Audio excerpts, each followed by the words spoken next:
पापनगर ड्रामे जी नई अपडेट में तव्हां सभिनी पहिरीं पिणनि खे ख़ुशि आमदीद। दोस्तों, अॼु रिव्यू करण वारा आहियूं मेगा सोप सीरियल पापनगर।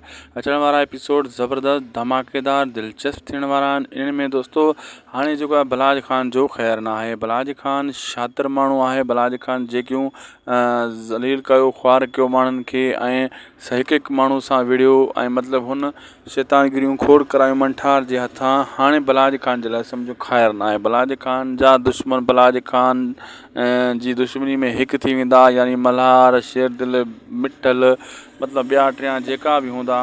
पोइ इन सां हालत थींदी बलाज ख़ान सां, छो त बलाज ख़ान हिकु हिकु खे ॾंगियूं वेठो आहे। ऐं बलाज ख़ान खे इहा बि ख़बर आहे त हीअ अगरि हिकु थी आहे पोइ मुंहिंजी ख़ैरु न आहे। ऐं बहरहाल इहो सभु सम्झे थो, केॾो बि सियाणो शातिर माण्हू हुजे ज़रूरु हिकिड़ी ग़लती करे वेंदो आहे। पोइ अहिड़े हिसाब सां बलाज ख़ान बि काफ़ी ग़लतियूं कयूं आहिनि। हाणे उन खे हक़ साफ़ ॾियणो पवंदो।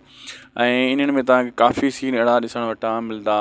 दोस्तों, अॼु जो वीडियो पुॻो पंहिंजी पुॼाणी ते। अगरि तव्हां हीअ अपडेट पूरी ॾिठी आहे, तव्हांजी वॾी महिरबानी। इन खे चैनल उदासी टेक खे ज़रूरु सब्सक्राइब, इन वीडियो खे लाइक ऐं शेयर ज़रूरु करे छॾींदा। मिलंदासीं तव्हां सां कंहिं ॿिए वीडियो में।